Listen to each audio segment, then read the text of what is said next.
criminal cyber gang has stolen as much as $1 billion from over 100 financial institutions over the past 2 years. The gang, which has been dubbed Carbanak.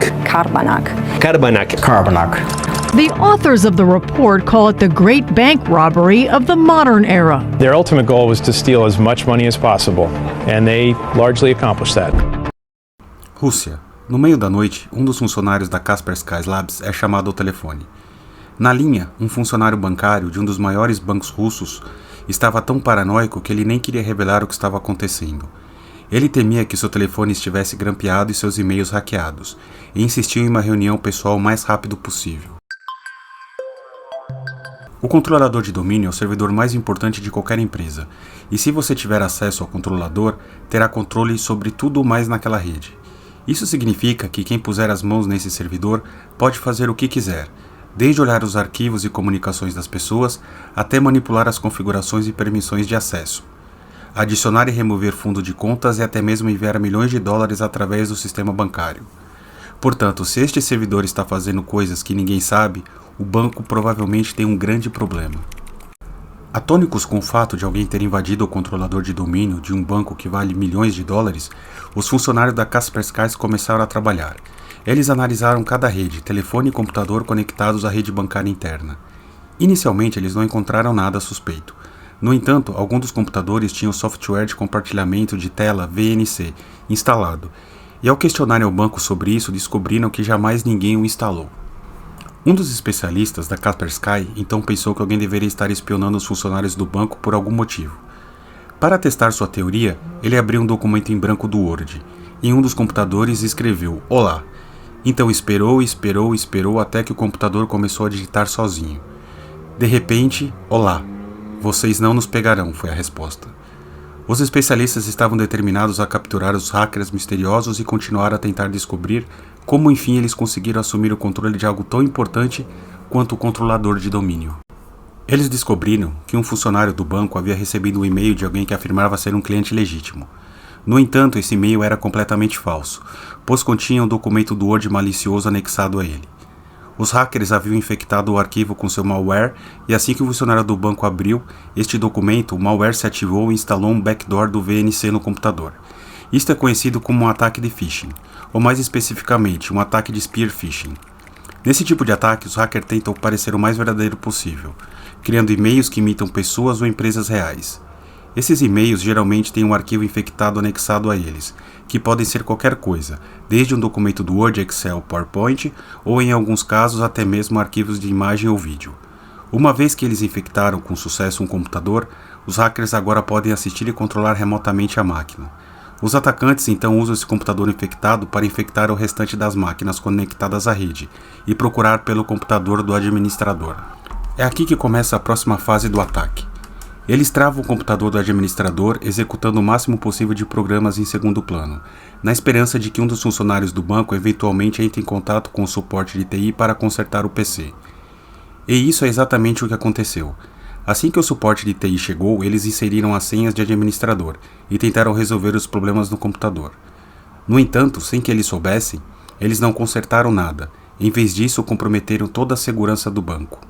Graças a um keylogger, um programa que registra cada tecla digitada no teclado, os hackers obtiveram as senhas de administrador e agora podiam fazer login na conta da administração e infectar o restante da rede do banco.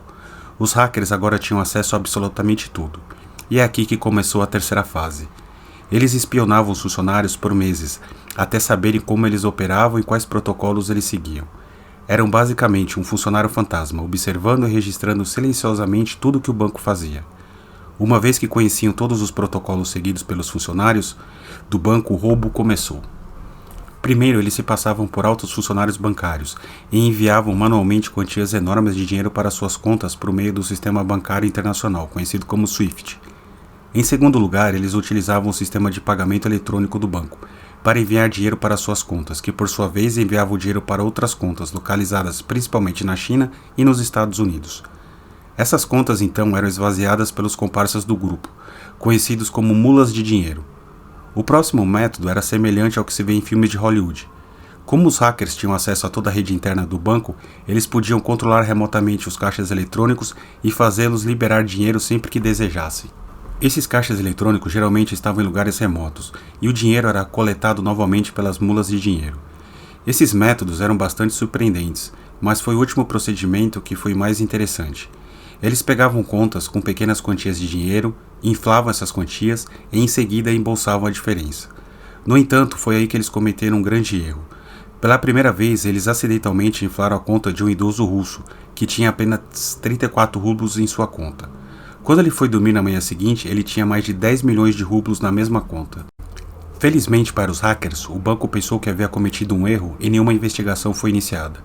Embora os especialistas soubessem exatamente como os hackers infectaram o banco, eles não foram capazes de encontrar qualquer vestígio que os levasse aos 9 milhões de dólares roubados, e o caso acabou sendo colocado em espera. Algumas semanas depois, Eugene Kaspersky, o CEO da Kaspersky Labs, viajou para uma conferência de cibersegurança em Singapura. Lá ele queria falar sobre sua experiência com os hackers da Carbonac, e para sua surpresa, descobriu-se que este não era um caso isolado. Europol, a agência de investigação da União Europeia, também havia registrado algum desses ataques em bancos europeus. Então eles decidiram se unir com os bancos que foram alvo da Carbonac, além de especialistas em cibersegurança e alguns especialistas de outras agências de inteligência. O grupo então formou a Força-Tarefa Conjunta de Ação contra o Cybercrime, também conhecida como GCAT-STAR, para encontrar recursos na busca pelo misterioso grupo Carbonac. Inicialmente, eles não encontraram nenhuma pista sobre os hackers, até que um dos funcionários da Kaspersky Labs encontrou um pequeno erro no código da Carbonac. Esse erro permitiu que os especialistas enviassem uma solicitação ao servidor de comando e controle da Carbonac. Em termos básicos, se eles enviassem uma mensagem muito específica para esse servidor, eles receberiam uma resposta muito específica. No entanto, havia um problema. Eles precisavam enviar essa solicitação para o servidor de comando e controle da Carbonac, e não para qualquer outro servidor. Mas ninguém sabia o endereço físico nem digital desse servidor. Isso significava que a equipe da Kaspersky tinha que literalmente escanear toda a internet e enviar essa solicitação para cada servidor conectado à web, esperando que um dos seus servidores eventualmente respondesse com a mensagem que eles estavam procurando. Após 2 dias, eles conseguiram exatamente o que queriam. O servidor de comando e controle da Carbonac respondeu à solicitação e, como resultado, os especialistas conseguiram encontrá-lo. O servidor estava localizado no país com melhor infraestrutura de TI da Europa e o segundo país mais bem conectado do mundo, a Holanda. A polícia holandesa conseguiu rapidamente colocar as mãos no servidor e convidou os especialistas para investigá-lo. A análise desse servidor de comando e controle revelou então o verdadeiro escopo aterrorizante dos ataques da Carbonac.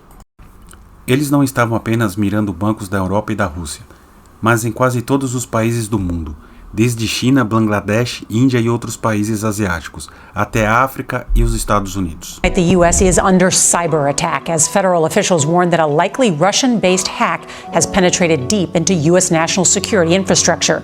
The breach is widespread and there are growing concerns tonight about what may come next. Sem que ninguém percebesse, o grupo Carbonac havia se infiltrado em centenas de instituições financeiras e roubado mais de 700 milhões de dólares. Após esse incidente, a investigação se tornou muito mais séria. A Força-Tarefa GCAT começou a cooperar com outras agências de inteligência, que também estavam procurando pelos criminosos. Isso incluía organizações como FBI, CIA, Agência de Inteligência Romena, Russa e Moldava, e muitas outras. À medida que os especialistas se aproximavam do grupo Carbonac, eles de repente desapareceram. Os hackers ficaram em silêncio por alguns meses apenas para retornar e cometer o maior erro de suas carreiras.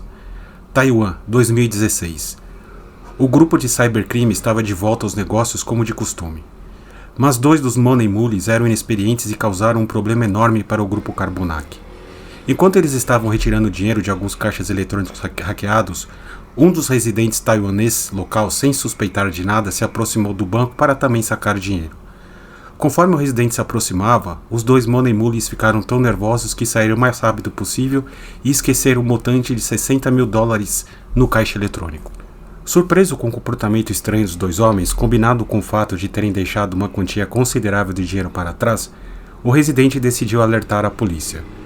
A polícia tailandesa então assistiu às imagens das câmeras de vigilância dos caixas eletrônicos e imediatamente percebeu que algo estava errado. Eles agiram incrivelmente rápido, e antes que os criminosos percebessem, o incidente estava estampado em todos os noticiários.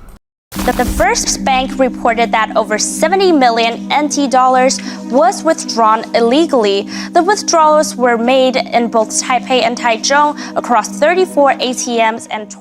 Para piorar as coisas, a polícia mobilizou mais de 500 oficiais para analisar todas as imagens das câmeras de vigilância disponíveis e, eventualmente, rastrear o endereço dos dois homens. A competência e a ação incrivelmente rápida da polícia taiwanesa levaram à identificação de 22 suspeitos. A maioria deles era russa e o restante era do leste europeu. O grupo Carbonac agora estava em grandes apuros, e mesmo que 19 dos 22 suspeitos já estivessem fugido de Taiwan, 3 ainda estavam lá, sozinhos em um país que os perseguia e com milhões de dólares em dinheiro. Um dos suspeitos restantes era um homem da Letônia, conhecida como Andreas Peregoodos. Ele era o suposto líder da operação, e depois de ver seu rosto estampado na televisão, decidiu rapidamente romper seus laços com o dinheiro. Ele foi para uma área montanhosa, perto do Parque Donggu em Taipei. Escondeu 2 sacolas cheias de dinheiro e seguiu viagem para a província de Yelan. Os outros 2 membros restantes da gangue ainda estavam em Taipei, e decidiram guardar sua parte do dinheiro roubado nos armários de bagagem da estação de trem de Taipei. Apenas algumas horas depois, 2 homens chegaram do leste europeu, pegaram a bagagem e voltaram tranquilamente para o hotel. O que eles não sabiam é que centenas de policiais estavam observando através da rede de câmeras de segurança de Taiwan. Assim que chegaram ao hotel e deixaram suas bagagens no quarto, eles foram tomar brunch no restaurante do hotel. Foi nesse momento que a polícia finalmente agiu e prendeu os 2 homens em uma operação perfeitamente coordenada. A polícia também capturou Andreas Peregoodos no mesmo dia. A polícia taiwanesa havia feito o que ninguém mais conseguiu. E mesmo que os homens presos fossem apenas capangas que não sabiam muito sobre os líderes do grupo Carbonac, as autoridades taiwanesas conseguiram fazer a primeira prisão no caso. E é a partir daqui que começa a caçada aos líderes do grupo. Espanha, 2018. As autoridades espanholas estavam investigando uma organização criminosa que estava lavando dinheiro na Espanha. Com a ajuda da Interpol, uma agência internacional de investigação, a polícia espanhola conseguiu descobrir quem estava entregando o dinheiro que estava sendo lavado e quem eram seus clientes. Por uma coincidência incrível, eles descobriram que um dos clientes dos criminosos de lavagem de dinheiro era um especialista em computação ucraniano, conhecido como Denis K. Após investigar minuciosamente este homem, foi revelado que ele tinha ligações com a máfia russa e que ele havia coordenado vários cyberataques para eles. Eles estavam cooperando desde 2013. Enquanto a máfia fornecia a Denis K. os money mules, ele pagaria uma generosa porcentagem de 40% de todos os seus lucros para essas organizações criminosas do leste europeu. Denis K. e outros 3 membros do grupo foram finalmente presos na cidade portuária de Alicante em 2018. E durante a busca em suas propriedades, a polícia encontrou caixas cheias de joias, 2 carros BMW e 15 mil bitcoins, que na época valiam cerca de 150 milhões de dólares. O restante de 1 bilhão de dólares nunca foi encontrado. E mesmo que Denis K. fosse supostamente o líder do grupo, a Kaspersky Labs acreditava que havia muitas outras pessoas envolvidas nisso. De qualquer forma, o grupo ainda está ativo até hoje em dia e continua roubando milhões a cada ano, operando sob diferentes nomes, como Finn, Steve Joker, Stash, Cobalt, Spider e muitos outros.